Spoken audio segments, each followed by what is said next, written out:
Donald and Douglas are Scottish twin engines. They're practical, peppery, and proud. They nearly always work together.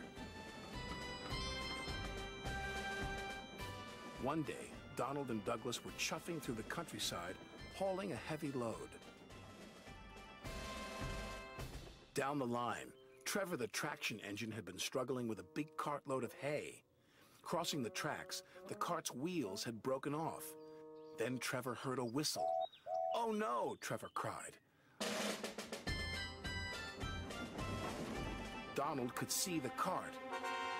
"Stop!" he cried. Donald's driver applied the brakes, but it was too late.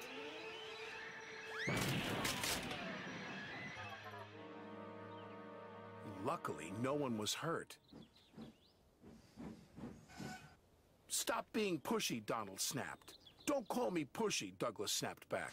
"You shouldn't have pushed me into the cart," huffed Donald. "You pulled me, you mean," argued Douglas. "Didn't. Did. Did not. Did too." Before long, the track was cleared, and Donald and Douglas were on their way. The twins were so cross they refused to speak to each other for the rest of the day.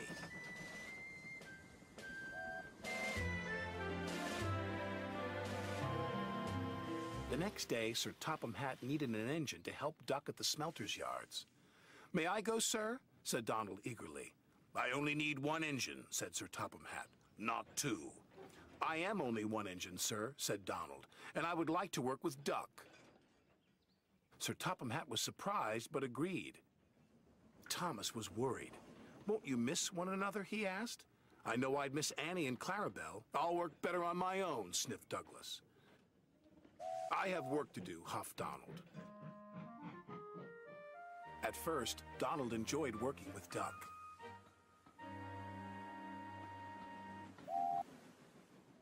Then things started to go wrong. "Did you shunt those freight cars onto the other line?" Donald asked. "You said you wanted them on the other line," Duck replied. "Not that other line, the other line." Donald was cross. Douglas would have known what I meant. He huffed.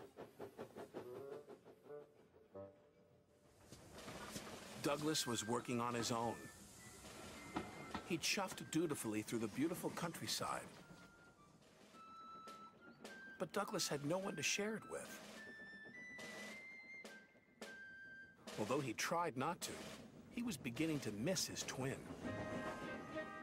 That night, Douglas's driver took him to visit Donald. "I was just passing," said Douglas. "Have you come to say you're sorry?" Donald sniffed. This made Douglas very cross.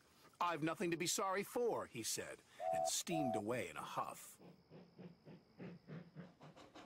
The next day, Donald was in a bad mood. Duck could see he was getting too close to the buffers. "Look out!" Duck shouted, but it was too late. Donald's driver was very cross. "This wouldn't have happened if you were working with Douglas," he said. Donald knew he was right, and Duck knew he couldn't pull Donald back onto the rails. So he went for help. Douglas was sadly finishing his work as Duck steamed into the depot.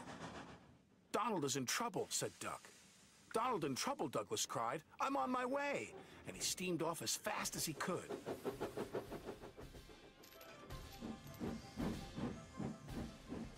Douglas struggled and struggled. He finally pulled his twin gently back onto the tracks. He was relieved Donald wasn't hurt. "Thank you," Donald said, "and I'm sorry."